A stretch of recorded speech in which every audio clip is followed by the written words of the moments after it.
Assalamualaikum warahmatullahi wabarakatuh. Selamat datang kembali di Rio Haspol. Stadion Indomik Arena jadi stadion ke-6 yang resmi dipasangi VAR secara permanen. Terlihat di dalam foto unggahan Persita, Erick Thohir selaku ketum PSSI meninjau ruangan VAR di Stadion Indomik Arena. Dengan demikian, stadion ini dipastikan akan jadi salah satu venue Championship Series di Liga 1 musim ini. Ini kan unik loh, sebab bukannya sistem Championship Series itu sistemnya kandang tandang ya, sementara Persita kan nggak masuk Championship Series. Nah loh, apakah ada tim yang akan bermarkas di sini nih di Championship Series? Oke, kita lihat ya tim 4 besar sementara ini. Ada Borneo FC. Borneo FC ini kan mainnya di Batakkan, sementara Batakkan itu udah dipasangi VAR. Persib mainnya di SJH, sementara SJH pun sudah dipasangi VAR. Lalu Bali United main di Iwayan Dipta. Iwayan Dipta pun sudah ada VAR. Berarti tinggal satu tim nih antara Madura United atau PSIS atau Persik Kediri. Kalau Madura United yang lolos ya, kan bisa aja pakai Manahan yang udah ada VAR-nya. Ataupun kalau PSIS yang lolos pun masih bisa pakai Manahan. Tapi kalau Persik Kediri yang lolos, ini mungkin aja ya pakai Indomik Arena. Nah, berarti ada dua kemungkinan nih kenapa Indomik Arena ini lebih dulu dipasangi VAR. Antara akan jadi home base salah satu tim 4 besar, atau memang ada skenario baru Championship Series dari PSSI. Ya semoga aja ya skenario baru itu nggak merugikan satu belah pihak oleh PSSI ya.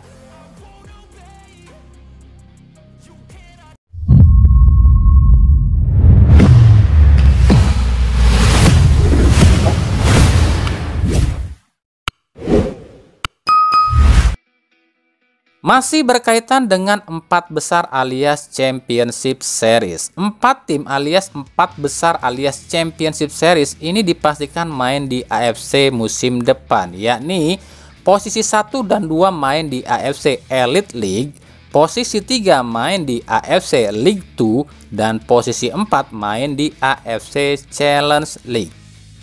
Hingga pekan ke-29 ini urutan klasemen sementara. Ada Borneo, Persib, Bali, dan Madura. 4 tim ini sebenarnya nggak ada masalah ya. Kalaupun sampai akhir musim tetap seperti ini susunannya. Dan 4 tim ini layak main di AFC. Sebab 4 tim ini sudah punya lisensi AFC. Tapi apa jadinya kalau posisi 4 ini diisi oleh PSIS atau Persik Kediri? Otomatis Indonesia cuma mengirimkan 3 wakil ke AFC, sebab baik PSIS maupun Persik Kediri nggak layak main di AFC karena nggak memiliki lisensi AFC. Nah ini yang harus segera dibenahi atau diselesaikan oleh PSIS maupun Persik Kediri jika memang bernafsu main di AFC sebagai peringkat 4. Jangan hanya memikirkan sisi permainan atau pemain saja, sebab 2 tim ini sejauh ini ya cuma mikirinnya atau fokusnya ke pemain aja. Kayak PSIS yang sibuk nyari pengganti Carlos Fortes, Persik Kediri sibuk nyari pengganti Jevinho. Nah, menurut kalian siapa tim 4 besar di akhir kompetisi? Apakah Borneo, Persib, Bali, dan Madura? Atau Borneo, Persib, Bali, dan PSIS? Atau Borneo, Persib, Bali, dan Persik Kediri? Atau mungkin Dewa United yang nyodok ke posisi 4? Nah, silakan komentarnya. Lalu bagaimana dengan tim papan bawah? Haram kalah di pekan 30 ini untuk Bayangkara FC dan Persikabo. Kalau kalah atau imbang di laga pekan ke-30 ini, sementara tim-tim di atasnya menang, ya wassalam buat Bayangkara dan Persikabo. Bayangkara akan tandang ke Bandung, sementara Persikabo tandang ke Kediri. Sementara 3 tim di atasnya, Persita akan jumpa Dewa United alias Derby Tangerang di Bandung. PSS Sleman jumpa Madura United, sementara Arema lakoni laga derby Jawa Timur melawan Persebaya. Ini menarik ya. Kalau tebakan kami gini loh skenarionya. LIB, Indosiar, dan PSSI pasti nggak mau dong kehilangan penonton di akhir kompetisi. Pasti akan dibikinlah sebuah skenario agar 2 tim terbawah ini tetap aman untuk sementara, agar penonton itu lebih deg-degan. Caranya ya pastilah dibikinin sebuah skenario. Nah gini skenario-nya. Bayangkara harus menang lawan Persib agar masih bisa bernafas, dan ini pasti akan disetting nih sama LIB, Indosiar dan juga PSSI agar Bayangkara menang dan masih bisa bernafas, dan Persib akan goyah di posisi 2. Nah, agar lebih menarik lagi nih. Lalu Persikabo akan disetting harus menang lawan Persik Kediri. Kenapa demikian? Agar masih seru tontonan yang dibawa dan Persik Kediri masih seru tontonan posisi 4. Itu tujuannya salah satunya. Lalu Dewa United sebenarnya bisa aja menang lawan Persita Tangerang, tapi di laga ini pasti akan disetting dua tim ini harus imbang, yakin saya. Lalu PSS Sleman akan dibuat menang oleh LIB sebab ada skenario, bukan Madura yang akan lolos ke 4 besar, tapi tim lain. Jadi waspadalah buat Madura, ini pasti akan disetting juga nih. Nah ini yang paling seru, Arema ini bisa dibikin menang nih sama LIB agar pertandingan atau liga tetap seru, sebab kalau Arema kalah dari Persebaya di laga ini otomatis Arema yang akan terdegradasi. Makanya kami bilang di pekan ke-30 ini akan dipenuhi drama dan kebusukan, sebab inilah pekan penentuan. Maka hati-hatilah bagi tim 4 besar selain Borneo FC ya, sebab posisi kalian sama sekali nggak aman. Ingat, ini Liga Wakanda yang dipenuhi kepalsuan dan settingan.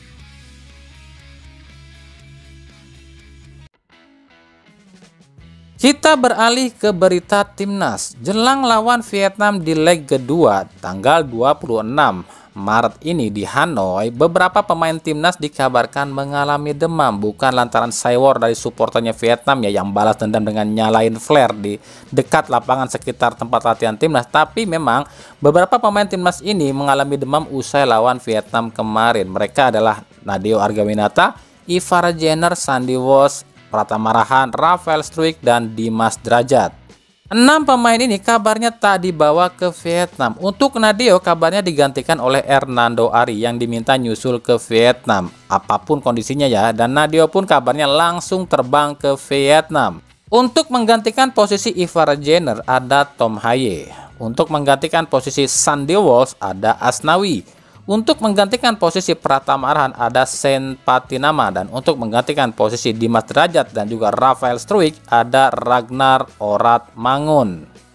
Menurut Sintayong, 6 pemain ini mengalami demam lantaran mereka tak disiplin sebab terlalu sibuk melayani fans dan media usai lawan Vietnam di GBK, sehingga istirahat mereka pun terganggu. Nah kan apa yang kami bilang, ini para fans dan media ini tuh soalnya nggak peduli sih sama pemain. Mereka ini capek loh habis main, terus ditarik-tarik, diajakin foto lah, diwawancara lah.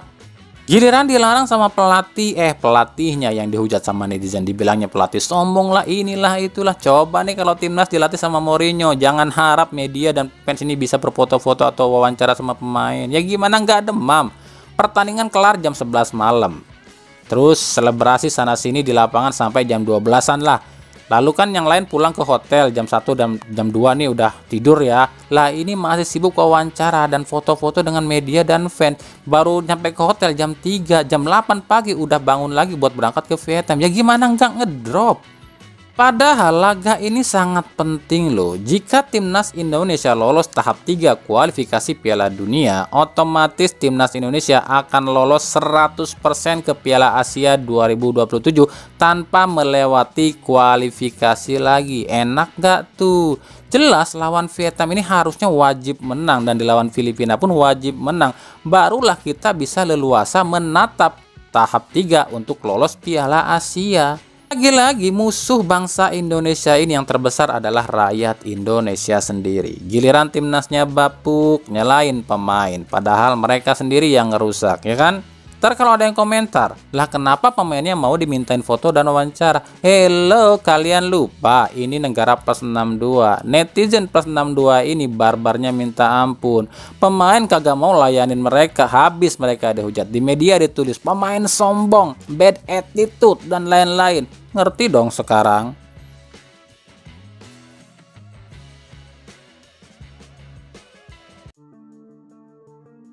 Oke, coba kalian dengarkan video ini baik-baik. Gimana pertandingan Indonesia versus Vietnam semalam? kalau sekedar menang gitu loh. Ya. Walaupun ya menangnya susah payah lah. Golnya set pieces gitu loh. Cuma kan nggak bisa terus mengandalkan seperti itu. Gol yang sifatnya agak keberuntungan. Karena kan dari lemparan ke dalam itu menimbulkan kemelut. Ada blunder juga pemain belakang Vietnam ya. Nomor 3 lalu jatuh di depan kaki Egy dan jadi gol. Overall sih saya sih catatan dalam hal karakter identitas main belum muncul. Babak pertama buruk. Gimana? Persis banget kan sama yang dibilang pelatih Vietnam. Apa perlu nggak sih dibikin petisi si Toel ini diusir aja ke Vietnam? Gimana menurut kalian? Soalnya timnas di tangan Sintayong itu nggak ada bagus-bagusnya di mata dia. Padahal kan kalau dia yang main atau dia yang ngelatih belum tentu loh timnas bisa menang, ya kan? Gimana nih? Setuju nggak nih si Toel ini dideportasi ke Vietnam? Kita memang nggak menutup mata, kemarin timnas lawan Vietnam memang kurang greget, kurang bagus. Tapi sebagai pecinta timnas, kita nggak bisa ngehujat langsung kayak gitu. Kita bisa bilang gini aja, pertandingan kemarin itu kurang greget. Ini harus dibenahi oleh Sintayong agar kedepannya bisa lebih greget. Kan cuma itu cukup, ngapain juga harus ngalahin taktik dan segala macam lah, ngalahin gol Egy lah. Aduh, gimana menurut kalian?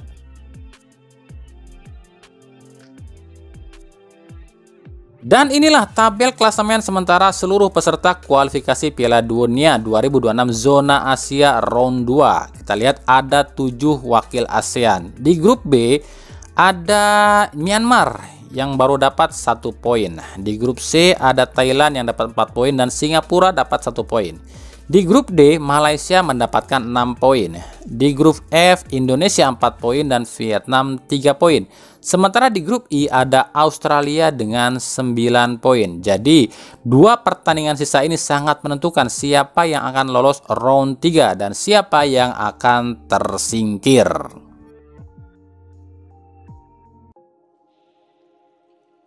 Dari Persib Bandung, ini ada yang nanya, Bang, emang benar Persib ikutan turnamen lawan Valencia di Singapura? Jawabannya adalah benar, tapi bukan Persib yang di Liga 1 ya, tapi yang main itu adalah Persib Putri. Persib Putri jadi satu-satunya tim asal Indonesia yang ikut ajang turnamen JSSL Professional Academy di Singapura. Di sana Persib ini akan melawan tim-tim seperti Valencia, Sporting Lisbon, Villarreal, Omiya Ardea Ventus, Chonburi FC dan tuan rumah JSSL FC. Paham ya? Kapan itu mainnya? Tanggal 28 sampai 31 Maret ini. Sementara untuk Persib senior atau Persib putaranya sendiri, kabarnya nih ada salah satu penggawa Persib yang resmi akan keluar, yakni kiper Reky Rahayu yang akan mengakhiri masa baktinya di Persib di akhir musim ini dan akan menuju Persita Tangerang. Tapi jika Persita ini terdegradasi berarti Reky akan kembali main di Liga 2 bersama Persita. Nah, bicara soal posisi kiper di Persib, ini kami sejauh ini belum bisa membahasnya secara detail sebab masih simpang siur. Ini masih sangat ribet. Ya kalau Luizinho Passos out, otomatis Teja, Fitrul dan Seva ikut out dan mungkin Persib akan ambil kiper baru. Tapi kalaupun Passos stay, nggak jaminan juga sih kalau Teja dan Fitrul akan stay. Sebab ya, karena kalian dengar sendiri ya ucapan dari Passos. Yes, I discussed about this situation with Coach Boyan, later. Maybe he can to play, or maybe Teja can to play, But about this, I don't care about this because I have good keeper here. I trust so much Teja and Kevin same level, And Kevin cannot play, Teja play against Bayangkara. Di sini Passos bilang, saya sangat percaya pada Teja.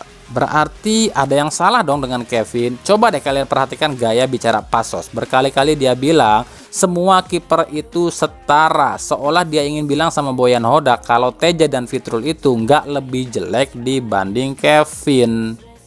Makanya ya untuk sektor kiper ini di Persib ya masih sangat ribet dan masih sangat semrawut, masih penuh akan terjadi pergolakan. Makanya rumor-rumor pun bermunculan seperti ada Nadio yang akan masuk ke Persib, lalu ada Sirus Margono yang kabarnya pun akan masuk ke Persib, lalu juga ada Muhammad Riyandi dari Persis Solo yang kabarnya pun akan masuk.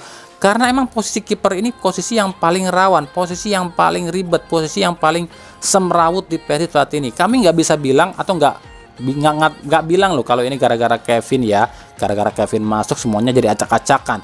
Kami nggak bilang kayak gitu, walaupun kenyataan yang memang seperti itu. Makanya ya kita lihat nanti ke depannya seperti apa di posisi kiper ini.